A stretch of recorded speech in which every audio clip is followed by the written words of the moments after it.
Good afternoon. This is Jared Forte. Welcome to another session of Notes from the Route. This is session 18. Title of the session, the subject of the session is Necessary, and I spelled it wrong. Necessary is a fluid concept, or need is a fluid concept. They said it that way. Um,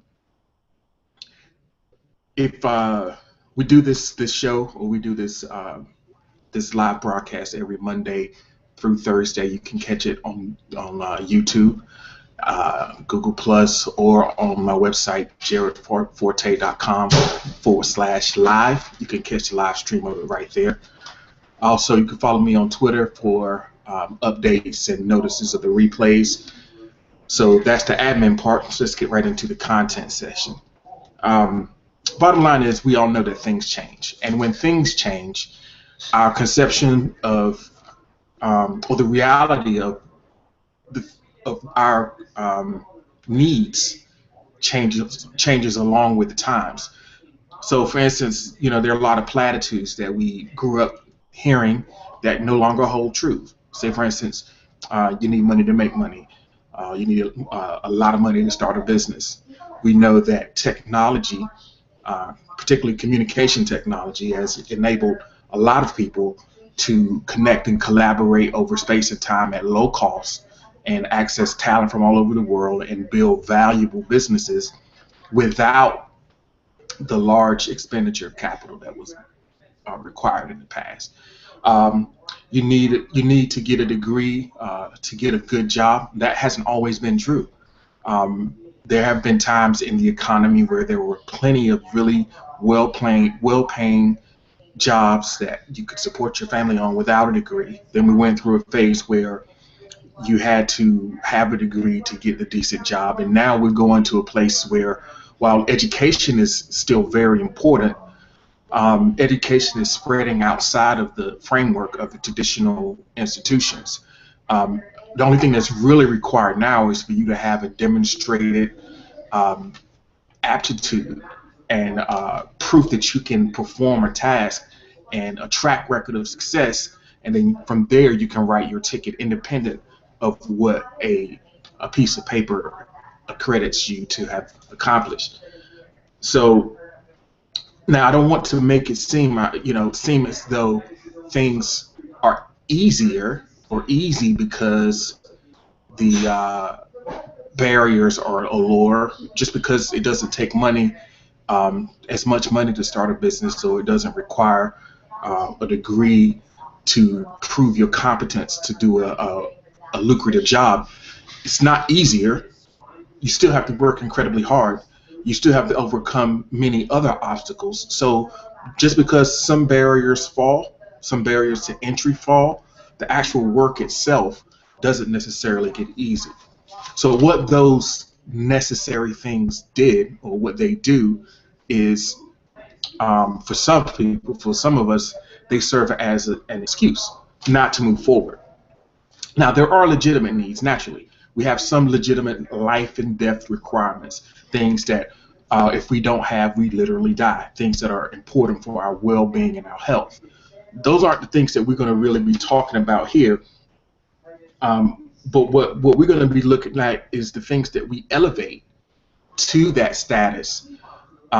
We assign the word need to things that don't necessarily fall into the category of life and death, or that don't directly enhance or affect our well-being or our health.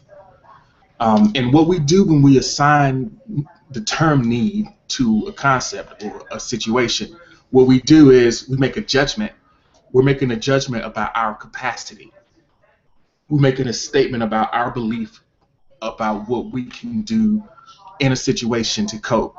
So if you're in a situation and you are making an outward request saying that you need something to navigate the situation, you're saying that I'm depending on something outside of myself to rescue me or to make a situation that I'm in better. And we're making an assessment of value.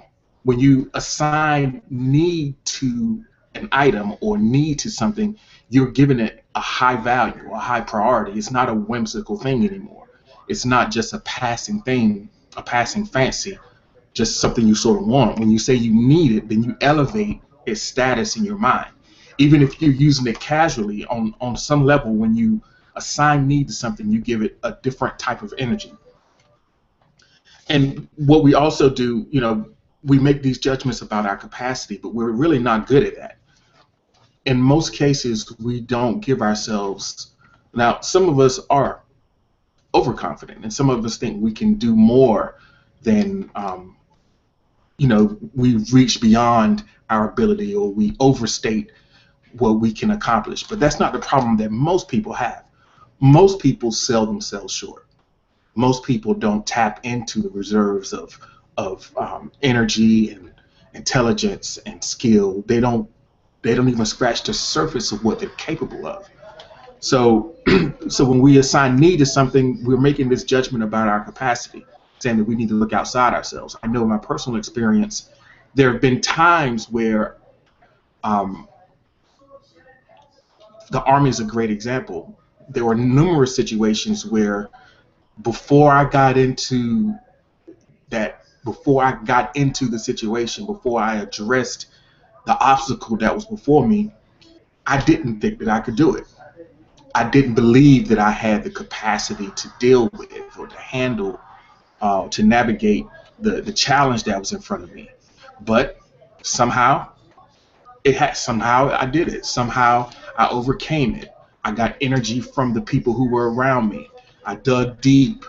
I tapped into some sort of reserve, and I'm sure that you have stories like that in your own life, where you've surprised yourself with what you can accomplish. Or perhaps there's been a situation where there was an emergency, and you somehow summoned the strength to overcome a challenge that you beforehand didn't think you were capable of doing. We constantly surprise ourselves, but yet we also fool ourselves into thinking that we can't do things, when the truth is we can. So when we think we require resources, we're looking outside. But really what we require is resourcefulness. That's when you're looking inside. When you look outside yourself, a lot of times you ignore the untapped capacity. When you're looking away, or when you're looking for help, or you looking for someone or something to rescue you, you ignore all of the capacity and all the gifts and all the abilities that you have inside of you. And what you're doing is you're assigning authority. When you are reaching out, when you're looking outside of yourself, you're assigning authority to something or some situation outside of yourself. You're assigning authority to that thing to have power over your behavior. Now, of course, when you're thirsty, you'll do anything to get a drink. If you're an addict, your body and your mind will set up life and death scenarios or situations in your consciousness to make you believe that if you don't have this thing that you're addicted to, it is a life and death matter. But when we elevate a want or a whim or just a passing fancy to the level of need, when we do it just with our language, it ups the emotional ante for us, and it causes us to elevate our level of desire, or it causes us to have a sense of dissatisfaction. We are not okay with where we are. Now, if you think about a lot of the like success literature and success psychology, a lot of that is based on the idea that you need to have that burning desire, or you need to be intensely unsatisfied with the situation that you're currently in order to motivate you to get started and to act and make a change in your life. And it is true that this burning desire that sometimes happens when we elevate need to the level of when we elevate a want or a desire or a thing that we think that we need. When we elevate it in our minds, it can enhance our level of desire, or it can make us feel dissatisfied with where we are. And it is in those situations, that intense dissatisfaction, and that burning desire to have something that you think that you need, those things are like starter fluid. They can help get the fire going. They can spring you into action. There's no doubt about that. But the question is that sustainable? Is that something that will really get you to a place in your life that is better than where you are now?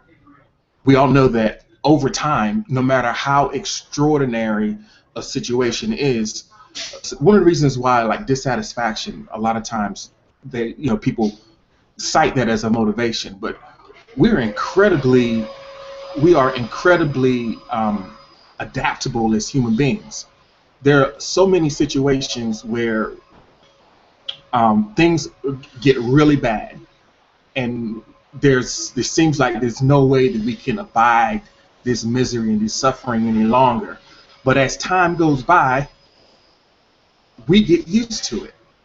There are things that we thought, there might have been situations. There's been situations in my life where I would never want to go through that. There's no way I could handle that misery. But then when I went through it, I did handle it. And the same goes to the other extreme. If you have a really high emotional experience and things are going really well, then it feels wonderful. There's a big burst of energy, it's joy, but then it gets normal. Our emotions normalize, and the things that were driving us before lose their power over time. Whether our dissatisfaction wanes because we accept and adapt to the situation, or our euphoria subsides because we become accustomed to this new reality. Either way, the power to make us move changes, and it wanes over time. So what's the option? What is the, where's the motivation or the sustained energy to move forward going to come from?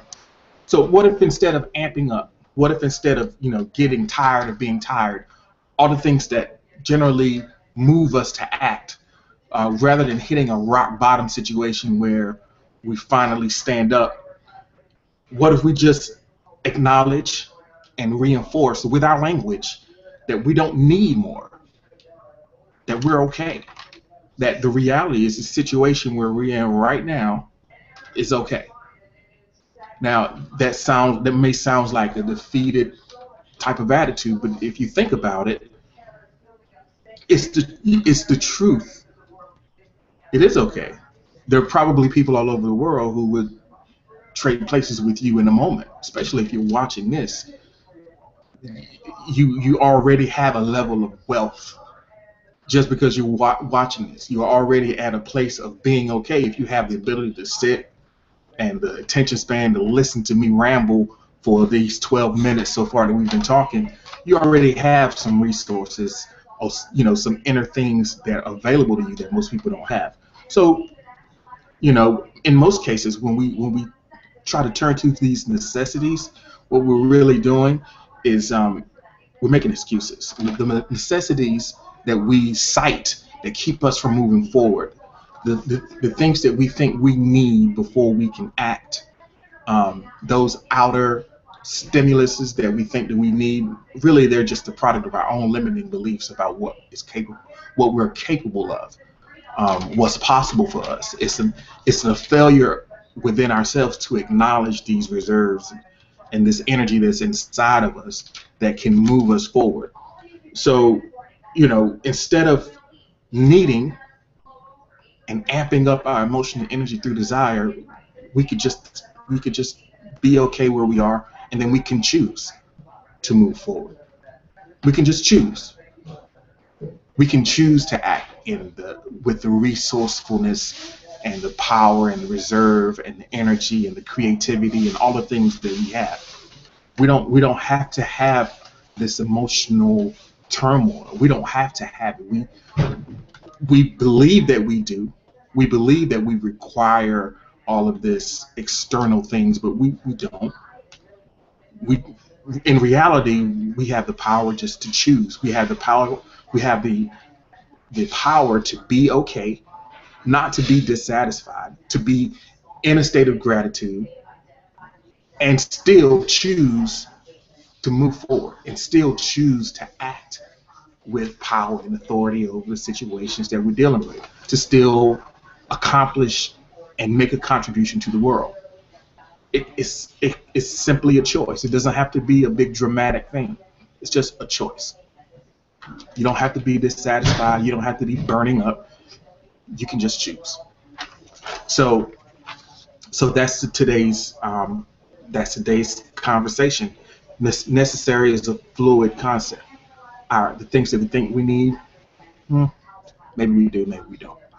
But what's true is that we have resources at our disposal that can take us anywhere we want to go.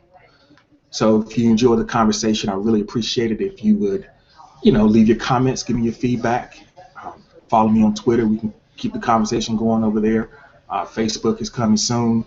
G Plus, anywhere that we're around. If you bump into me, I'm always willing and open to your feedback on the conversations that we have here. So this has been Jared Forte for NFTR, Notes from the Route. We'll see you next time.